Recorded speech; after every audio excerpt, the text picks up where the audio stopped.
Para saudara dan saudari yang Tuhan cintai, selamat pagi dan selamat bertemu lagi dalam renungan harian dari Paroki Santo Fransiskus Assisi Apio, edisi hari Jumat, tanggal 31 Oktober 2025, dalam masa biasa yang ke-30.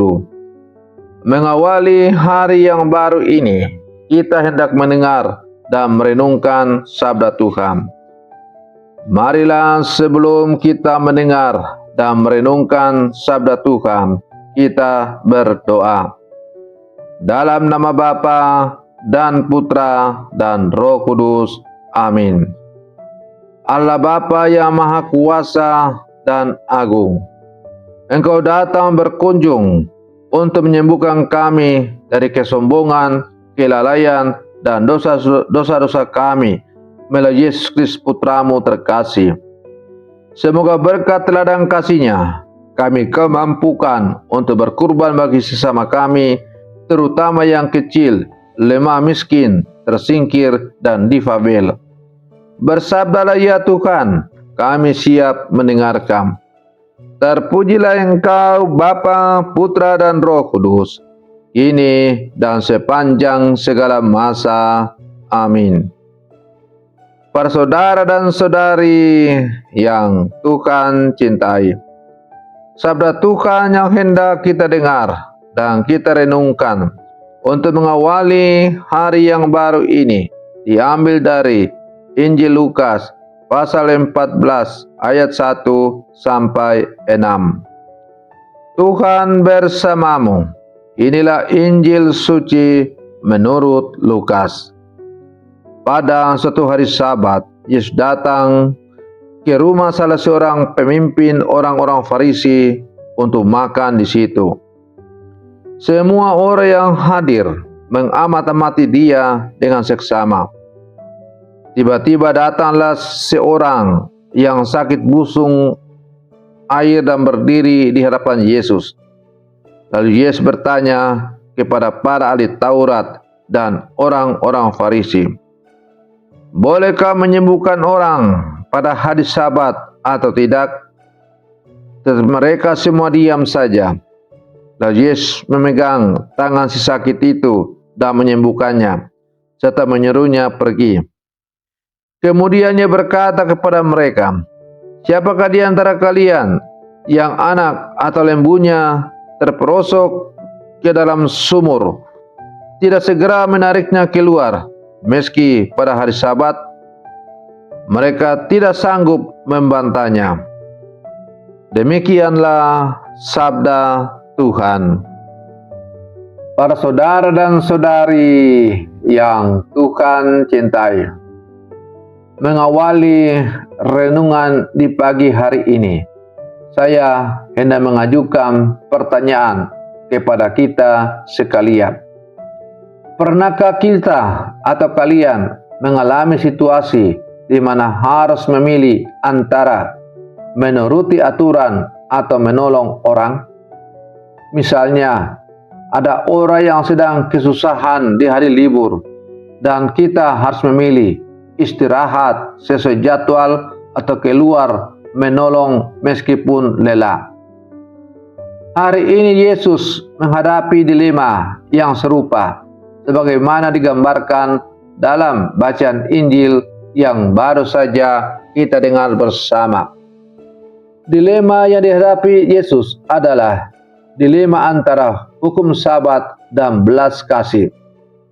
Dalam Injil yang baru saja kita dengar, Ia diundang makan di rumah seorang pemimpin Farisi. Di sana ada seorang yang sakit, busung lapar. Para ahli Taurat memperhatikan dengan tajam, menunggu apa yang akan dilakukan oleh Yesus. Melihat situasi, maka Yesus bertanya, apakah diperbolehkan menyembuhkan orang pada hari Sabat atau tidak? Namun sayang, seribu sayang, para ahli Taurat, orang-orang Farisi yang ahli di bidang keagamaan, mereka semua diam seribu bahasa. Maka Yesus pun menyembuhkan orang itu dan berkata, "Siapa di antara kamu yang anaknya atau lembunya terperosok ke dalam sumur, tidak segera menariknya keluar sekalipun pada hari Sabat?" Para saudara dan saudari yang Tuhan cintai, melalui tindakannya ini, Yesus menegaskan satu hal penting yang sangat penting dalam kehidupan kita sebagai orang-orang beriman.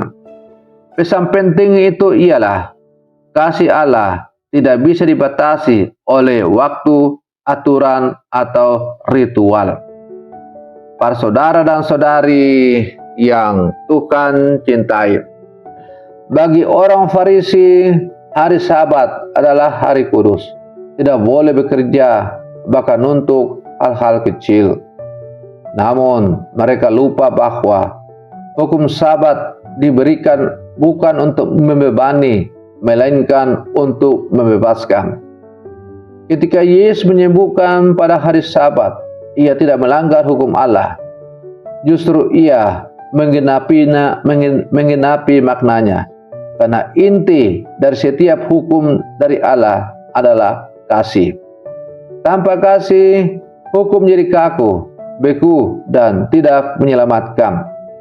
Maka tepatlah kata-kata yang menyatakan, meskipun saya punya kebijaksanaan, meskipun saya menyerahkan nyawa demi Yesus, meskipun saya digantung demi Yesus, tapi kalau saya tidak punya kasih, maka semua itu adalah omong kosong alias tong kosong yang bunyi nyaring bunyinya. Maka kita pun kadang dalam menjalani kehidupan ini terjebak dalam mentalitas Farisi, terlalu terpaku pada aturan liturgi, jadwal atau tata cara atau formalitas, tapi kehilangan semangat kasih yang seharusnya menjadi jantung iman kita. Para saudara dan saudari yang Tuhan cintai, Yesus mengingatkan, hari Sabat diadakan untuk manusia, bukan manusia untuk Sabat. Artinya, aturan ada untuk melayani kasih, bukan menggantikannya. Ketika Yesus bertanya, bolehkah menyembuhkan pada hari Sabat? Orang-orang Farisi diam. Mereka tidak menjawab, bukan karena tidak tahu, tetapi mereka tidak mau membuka hati. Diamnya mereka menunjukkan ketakutan untuk kehilangan posisi dan kebenaran diri. Mereka lebih memilih memelihara gengsi rohani daripada membiarkan diri disentuh oleh kasih yang hidup. Para saudara dan saudari yang Tuhan cintai, kadang kita pun bisa seperti orang-orang Farisi, lebih suka diam saat melihat ketidakadilan, lebih memilih nyaman dalam rutinitas daripada berbelas kasih, lebih sibuk menjaga penampilan religius daripada melayani mereka yang menderita. Yesus menantang kita hari ini untuk tidak menjadi penonton kasih, melainkan pelaku kasih, meskipun itu mengganggu kenyamanan atau melampaui kebiasaan. Kasih sejati selalu bertindak dalam situasi apapun. Yesus tidak hanya merasa iba, tetapi bertindak. Ia menyentuh dan menyembuhkan orang yang sakit itu. Tindakan konkret inilah yang membedakan kasih sejati dari sekadar simpati. Kasih sejati tidak menunggu waktu yang tepat atau situasi yang ideal. Kasih sejati selalu menemukan cara untuk berbuat baik kapanpun dan dimanapun. Mungkin kita tidak bisa menyembuhkan seperti yang dilakukan oleh Yesus, tetapi kita bisa menyembuhkan dengan perhatian, kunjungan, senyuman, sapaan yang tulus, atau kata penghiburan bagi mereka yang sedang sakit, sedih, atau terpinggirkan. Dengan mengunjungi mereka yang dipenjara dengan menolong mereka yang mengalami kekurangan. Setiap kali kita berbuat kasih, kita ikut memulihkan dunia, sama seperti Yesus memulihkan orang itu pada hari Sabat. Para saudara dan saudari yang Tuhan cintai, semoga permenungan saya untuk mengawali hari yang baru ini semakin menjadikan kita murid-murid Yesus yang sejati, yang selalu siap sedia untuk menyalurkan kasih Allah kepada siapapun yang kita jumpai dalam kehidupan kita setiap hari.